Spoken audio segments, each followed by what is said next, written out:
Hi, my name is Justin Miller, and welcome to Going Live with Wowza. I'm here today to talk to you about IP cameras, and with me I have an expert, William Goldie, and he is from, what, you don't want to be called expert? Expert, man, that's a tall order. All right, better not flub this one up at all.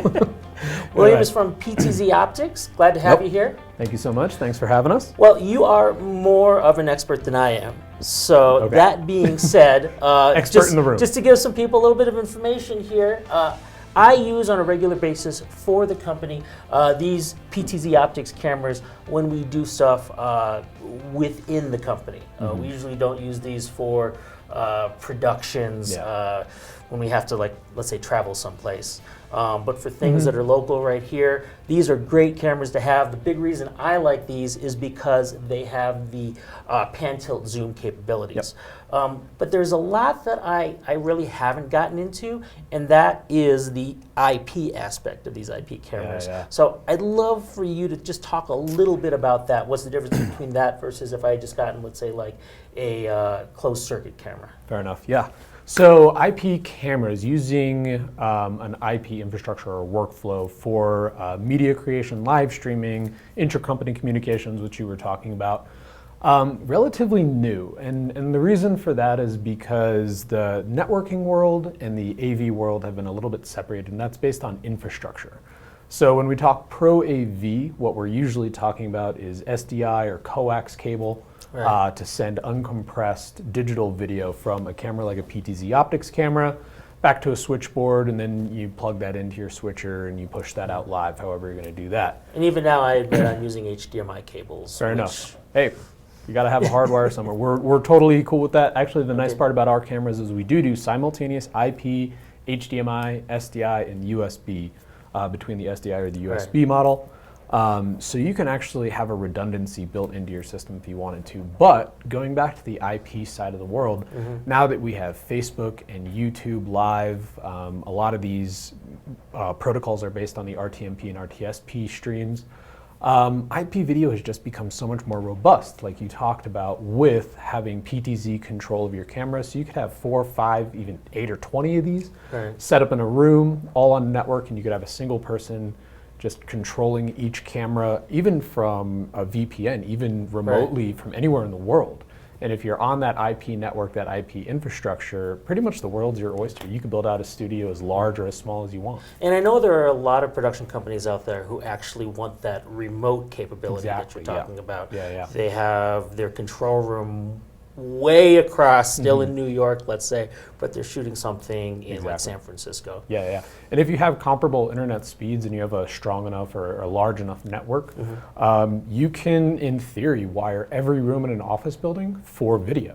Think about anytime you walk into an office building, there's probably an Ethernet jack in the wall. All of a sudden, that room is now wired with the infrastructure for video and audio. And now that becomes a content creation space or a communication space. So that being said, there are a lot of offices already out there pre-wired with like Cat 6 capable of doing gigabit connections. So you don't have to wire with new coax cable or audio cables and things like that. So it is a great simplification of the infrastructure needed to get AV into a space. So when it comes to multiple cameras, I mean, what's the benefit of using IP, as it were? Well, like we were just talking about, because of simplification of the infrastructure and back to a central hub. So like a perfect example that you and I were talking about a couple weeks ago, House of Worship. So a lot of times this is a volunteer situation. It's not a pro AV situation. You don't necessarily have an engineer there, but you could have a production hub being run, let's say in New York, San Francisco, even Oklahoma City, pick anywhere, Denver, where we are today. And you could have somebody there running an entire production at a church in North Carolina or Florida. And you could have multiple cameras. You could have that single control person controlling all of those cameras over the network from a distance. And also you have multiple cameras on a single network that you can choose from. You don't have to worry about having a camera operator for each one of those cameras. It just simplifies it, and it allows you to have a single person running that entire production literally from anywhere in the world with an internet connection. Would that require then just one static IP address to go through from there, or would it require more networking functionality in that? Yeah, so that's where a little bit of the disjunct, and we'll get to this a little bit later, but from AV to networking, once you get into IP video, you kind of remove all of those AV infrastructure tools that people are very familiar with, and all of a sudden now you have to learn networking. And I admit, that's where I come from. You know, when I think about it, I'm thinking about a switcher, I'm thinking about a mechanical object in front of me, you know, and I think about, like you said, coaxial cable. That's the first thing I come to and want to have. So when you think about it from IP, while I understand Ethernet cables, you know, thinking about it going through a switch and then controlling it through, let's say, OBS or something else. It just seems like I don't even know what camera it's going to be. Which, you know, like, and I know you as a company have options in programs like OBS to be able to automatically have it set up and know which cameras are everything and be able to do exactly. So the way that our cameras work specifically with PTZ optics and for a lot of IP camera solutions, what you'll do is you'll set a static IP address for each camera. If you have a multiple camera system, we recommend that you just do that in serial. So it'd be 192.168. Whatever your subnet mask is, 101 whatever, .88 is the factory preset for our cameras. You can adjust that. You can make it 8.1, 8.2, 8.3, 8.4, and so on. And then, like you mentioned, with OBS, they actually have screenshots for each camera, so you can actually visually see, almost like a monitoring station. Where people used to have Monitor Village, they'd have 9 different screens with all of their cameras listed on it. Now you can just have a simple side window or something that you can actually pull into your OBS programming that'll have that little thumbnail, so you'll be able to identify where those cameras are. You can also label them. You can also label your presets as well, so it makes it that much more functional. Is there a maximum that we're talking about then? In terms of cameras? How many cameras, it really depends on your network. So if you have, so these are pulling 3G video, right? So, you know, if you have a 12G network and you have 3G cameras, you're pretty much in the clear. Second you step to 4, 5, 6, you're going to go outside of the bandwidth of your network, kind of. Gotcha. So you do want to bandwidth issues. Yeah, that we're exactly. Talking about. Sort of in the same way that when we do talk about SDI, we're talking about what the capabilities are there, whether it can handle that 4K or 4K at 60 frames. Exactly. Okay. So, and that's where it switches again from that AV infrastructure mindset to that networking mindset. You have to be conscious of how strong your network, how capable your network is, and then you can kind of devise from there. Okay. Fair enough. So, are you seeing people who are currently replacing their current, say, closed circuit systems and moving over to IP cameras? Absolutely, yeah. You know, we touched on House of Worship again. Oftentimes the infrastructure is there. Corporate communications, again, office spaces with Ethernet jacks. And we're actually seeing a big push now in manufacturing, actually industrial applications. With AI learning and greater automation in a lot of these spaces. The old security cameras that have, you know, very degraded imaging quality, they maybe shoot, you know, 6 or 7 frames a second. Now they really need a true 1080p 60 image because they have to be very exacting in what they're monitoring. With cameras like the PTZ optics cameras, you can have that IP stream again in that existing infrastructure, that IP network that you have in your facility, pulling a high quality image that will allow that system, that automation system, to function properly. So that's a great vertical as well. And then production. We're actually seeing people using these for content creation, again in spaces that are already wired with IP. But also with IP, you can take these on the road. You get a Pelican case, 2 cameras, a PoE switch, so you have your power. That's how you're going to run your camera control. And then that's also how you're going to pull your video. So you just need a PoE switch, a laptop, and a couple of cameras. As long as you got a power source and an internet access point, good to go. Nice, nice. Yeah. I am actually very excited about the RTMP options. And I know we haven't really talked about RTMP versus RTSP. I think a lot of people who may be watching this already now you would know that you know, IP cameras generally use the RTSP protocol. But like you're talking about, that requires static IP addresses. There's a little bit more understanding of networking that you need than RTMP, and sort of RTMP's been around for a long time. So I love this for RTMP. In fact, when I was playing with these, I was thinking about situations that we've had. There was a company I think we've worked with that has it's like a kennel, you know, has multiple animals that they're watching, but to have, you know, a camera set on each one that's easy enough to hook up like this, and it's not switching. So, and they maybe for whatever reason can't have static IP addresses, it's a great option to have this RTMP where they can just point it at the kennel, make sure everything's okay, and have that streaming all the time, 24/7, using like our Wowza streaming cloud option. Yeah, exactly. And our cameras do the RTMP and RTSP. And I know, and I know that people are using these also because of that for things like Facebook and YouTube. I think that's how you guys absolutely. are playing Yeah, well, kind of a cool thing that happened. We started this camera brand right around the time that Facebook and YouTube Live became a thing. Okay. We are born out of a company called Haverford Systems. They're a 30-year-old AV company located out in Philadelphia.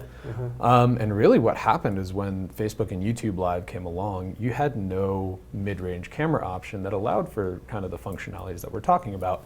So it was either a $6,000 camera or a $50 webcam that just had poor quality. So we designed these to have all those functionalities that we wanted to match with Facebook and YouTube Live, which includes that RTMP and RTSP streaming capability. And we just kind of hit the ground running with it. Because all of a sudden, everybody has the ability to create content and get their show out there and get their message. So it's great for marketing, again, communications, content creation, anything of the like you'd think of. We were really lucky to hit it at that right time. Well, it's interesting for me to see, I mean, just in terms of walking around, going to businesses that I'm part of, seeing cameras like this being used everywhere. Oh, yeah. I went down to the studio, I forget the name of the studio, I apologize, but there's a studio downtown that is sort of the community studio. Oh, yeah, I know what you're talking about. And you're right. they use all PTZ cameras. They have 2 studios in there. One of them is set up fairly standard with these big, giant cameras, but studio cameras, obviously. But the other studio on the side, which had the green screen backdrop and everything, just had 3 PTZ cameras like this. You know, and it made it easy for them to do everything that they wanted with one person in the control room. Exactly. So, you know, I definitely see that use as well here in our own offices. You know, every conference room that we have has a PTZ camera. Now that being said, they don't really use any of those features, which drives me nuts. I'm like, come on, can you just move it over to the left and zoom in a little more because it's all right there. It's like the classic meme where you just see somebody's forehead and you're like, could you just pan it down? But like it's controllable from the iPad that's right in front of them. They can just go in. And I know you have both remote control options. We have a joystick actually over there in the corner. Oh yeah, we'll actually get into control. Sorry to cut you off. Oh no, go on. Yeah, we were just talking about before, or what we were just talking about right now, how to control these cameras. So we actually offer a couple of IP camera control options. We were talking about OBS. So we actually have plugins for software that you can use where you'll be allowed to control the camera, set up presets there, and that will be in the actual software, so you won't even need anything outside of that computer that you're operating. Or you could use something as simple as like a tablet. We have an iPad running our camera control, so you have a joystick, you have your camera select options, and then you can have all these presets, zoom and focus as well. Nice part about this is you can actually label all your presets.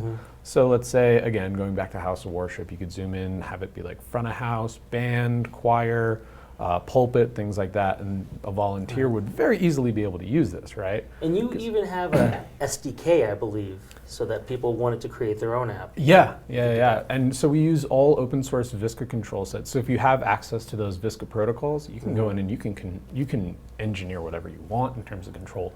We have people using MIDI control that have choreographed, couldn't get that word out, choreographed movements. So say like lights come up and the band strikes up and everything, you can actually move the camera with all of those on-stage actions. So live events is another perfect example. You're talking about programming this in advance? Yeah. So if you just hit a button that says spotlight here, it'll move that camera to that exact point right there. Wow. And that's, again, using that open source control set. So and I can imagine people wanting to build apps that specifically want to plan everything out like that, including even like start up their encoder. So start the stream right at this point, then you're going to move the light at this point, then the camera's going to pan over to this this point exactly. That's awesome. That's more studio oriented. Yeah, it is right? more studio oriented, but it's just to show the capability once you go into an IP framework, what you're capable to do with a pan-tilt zoom camera like the PTZ optic stuff.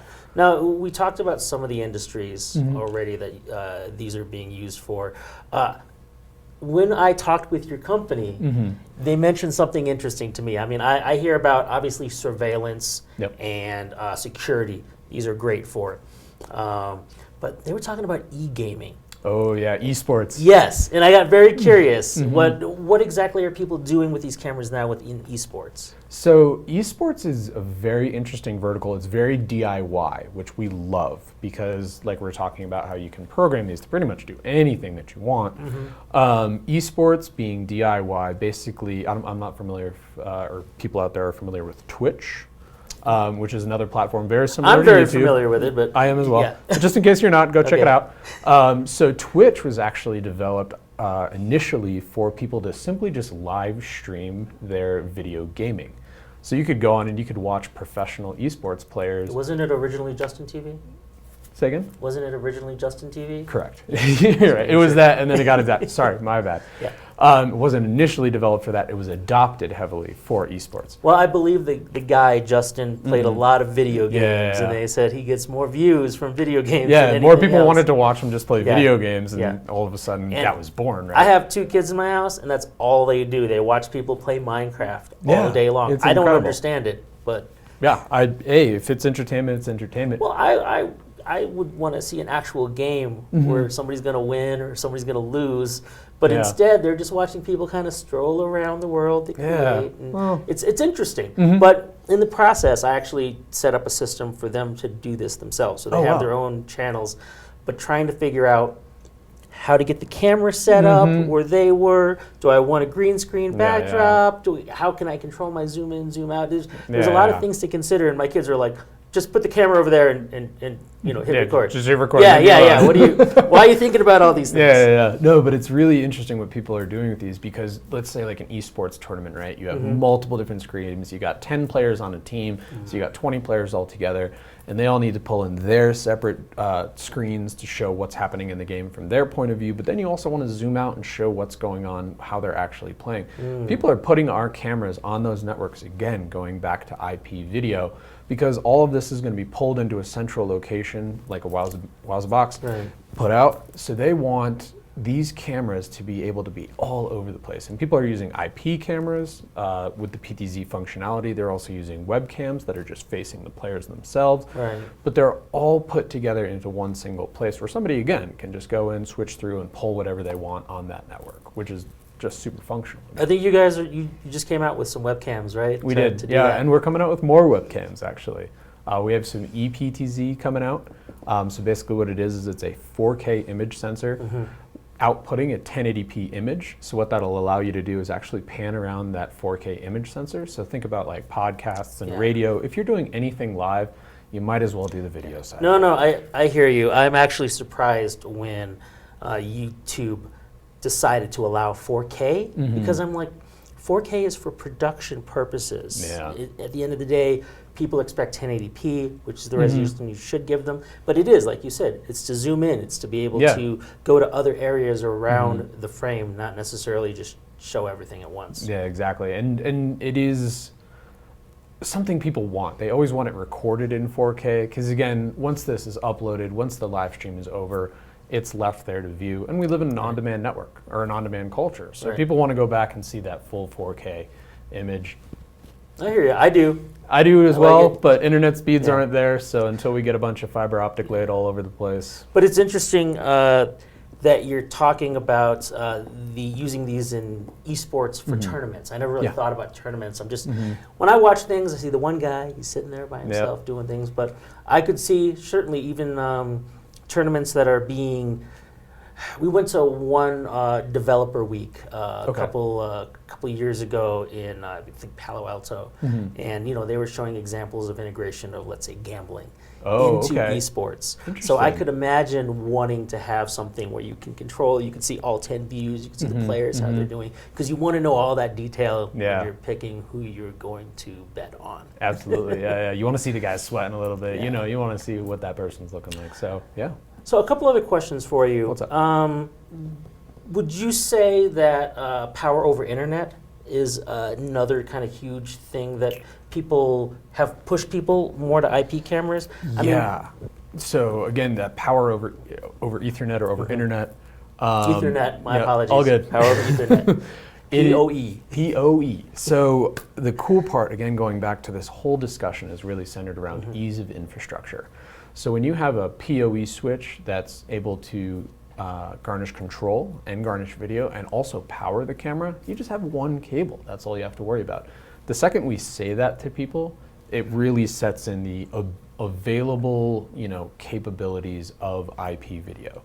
Because again, once you remove the need for a dedicated power cable, people love that. People even want everything wireless. We get that all the time. Oh, do you have a wireless camera? We're like, and I got to ask about that, actually, because now that you're saying it, I like power over internet, but I'm used to cables. I'm used to cables connecting my stuff. I feel safe with the cable. When it comes to a wireless network, I worry about things dropping.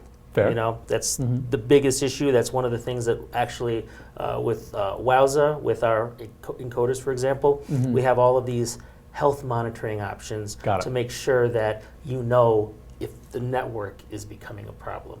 And that's what I do think about in some cases with IP cameras, except that when we're talking about it in the case of in-house communications, it's a closed network. So I know my bandwidth is fine, especially on wires. So I feel safe on wires. Fair but enough. you're telling me a lot of people, they want to cut it completely? People just want to cut the wire. They have for years and years and years. And it's just taken a while for technology to catch up. We don't have necessarily a dedicated camera that has wireless capability, but we do have what's called the wireless cable. So it's actually a network extender. What you can do with this is if you're using IP video in any fashion. Let's say, for example, you're in a stadium. We'll say a high school stadium, high school gymnasium. Somewhere that was probably built in the 50s or 60s, doesn't really have the capability to be wired for audio and video, but it does, again, it has that IP infrastructure, because obviously there's internet or intranet in that building.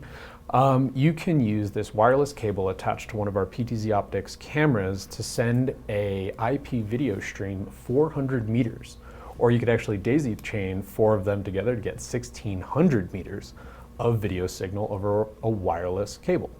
And a lot of people are just asking for that, again, because of ease of install and lack of infrastructure. And the second you start to slim things down using IP video, pulling all of those necessary hardware pieces out of there, and just simply one cable in, one cable out for power, video, and control, you're able to do it that much easily when you want to go wireless. So it's an option, it exists. It's something that people have been asking for long enough that we just had to go out and develop our own product to make it work. And we've done that with the wireless cable. Nice. And people are loving it so far. I know people love wireless, and the biggest problem when I go out somewhere is trying to find a place to plug in. I mean, not everybody has that option. It is wireless. It's expected that you come into an office somewhere and there's a guest network, right? Exactly. Yeah, absolutely. And there are free Wi-Fi networks all over the place. Just in Boulder, if you walk down Pearl Street, Google set up free Wi-Fi over the entire situation. But that being said, when you're thinking about that, you're dealing with all these other people who are also on the network. That's true. So don't stream from Pearl Street. I'm not recommending that in any way, shape, or form. I don't think that network can handle it. Well, unless you have like a 5G connection, right? Or something Which 5G, again, coming around the corner, speaking of wireless, that will be a shift again when it comes to IP video and the use of video over a network. Because once we have that greater bandwidth over a wireless connection, who knows? We'll kind of have to see what happens in that space. But I think, again, talking about IP video, that will help, and more people will make that shift. I'm waiting for the larger adoption of 5G and see what happens with that. Yeah. I'm very excited for it, Yeah, definitely. me as well. I mean, anytime that there's a large technological shift in that regard, it's going to affect everything. So. Well, I got one more question for you before you go. All right, but all right. I'm really glad that you come here and talk to me about IP cameras. Definitely, this has been informative for me as well, Good. as I hope everybody else here. Yep. But what would you say to people who are right now thinking about building out some IP camera setup? And I realize as I say this, there could be so many different aspects to it. I mean, are we talking about security? Are we talking about, well, eSports? Is it one guy at home who's trying to do something versus, let's say, well, we haven't even talked about it, but I know you and I personally have talked about telemedicine and how it's being used right now. Absolutely. So let's go there, actually. Yeah. If you could recommend, if you could recommend to a hospital who's setting up their IP cameras to go from, let's say, doctor's office to make recommendations to their customers. You know, maybe they're. I know I had a doctor at one point who would talk to me over Skype.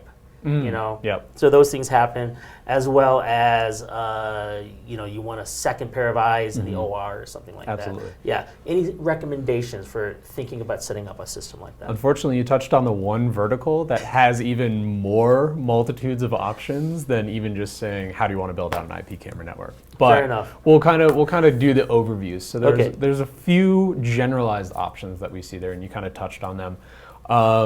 When you're talking about communication, so like doctor to patient, doctor to doctor, again, that infrastructure of using the existing Ethernet cable in that doctor's office, going ahead, putting in a PTZ optics camera, plugging that camera in, getting a simple audio solution, which you could throw into the mic line into the camera or into whatever computer that they're using. You just pull that video off of that network, use it in whatever you're using. And nice part about our cameras, they send a soft codec, so you can use Skype, GoToMeeting, BlueJeans, Zoom, you name it, it's possible, as well as OBS, vMix, pretty much any of those software systems. Wowza streaming engine. Wowza streaming engine. Wowza streaming cloud. We work with them as well. So pretty much anything across the board, that would be the simplest application, but that would be applicable to pretty much any communications-based system, right? Outside of that, you could go into like med carts. So this is your idea of having second eyes in a surgery room. We have a couple companies we work with out there that actually have 2 or 3 cameras on a medical cart. If you notice in a lot of hospitals now, everything is mobile. They have that defibrillator that wheels on in, they have that, you know, the whatever tests your blood pressure. I'm not a doctor. I don't know. Yeah, the squeezy thing that you're always like, this is weird. Yeah. That comes in on a cart. If you need a second pair of eyes, they just wheel one of these carts in. It's got 2 or 3 of these cameras on it.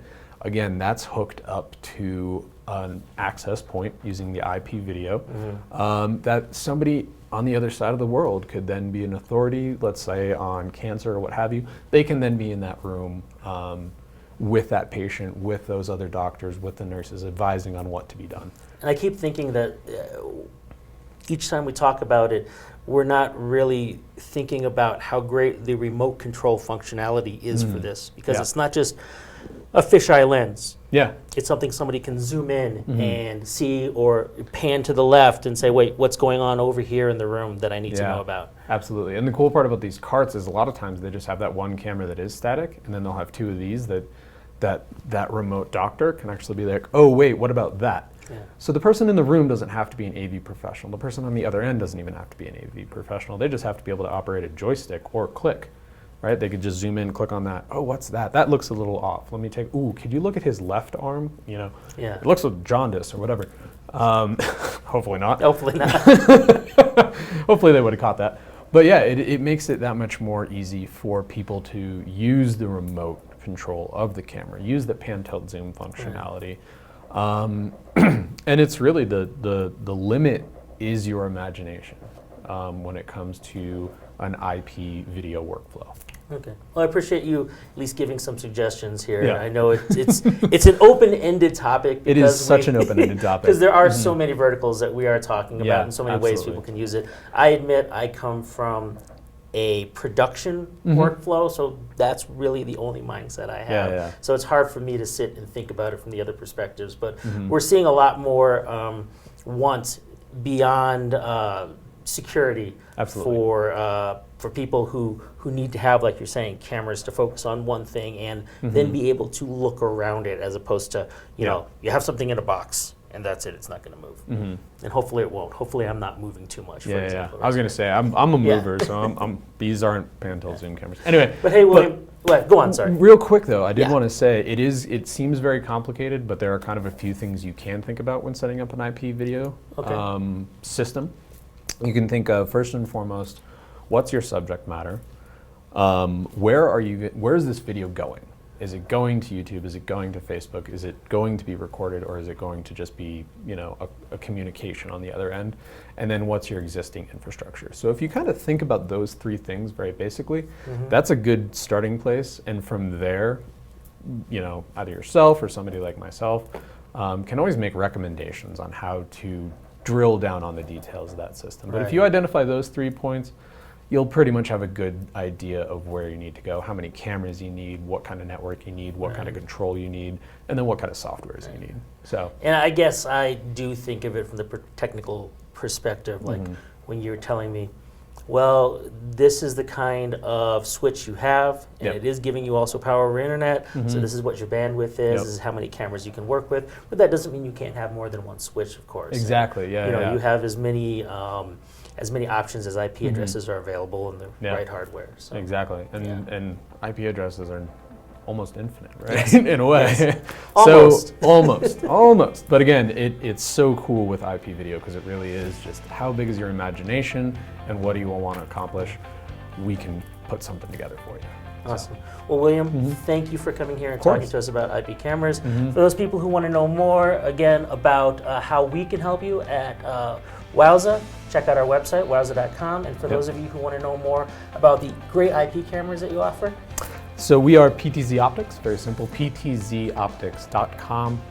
We have a whole line of pan-tilt zoom cameras as well as webcams and other IP video and audio video solutions available. Feel free to reach out. We're consultants. We want to talk to you about this stuff all day.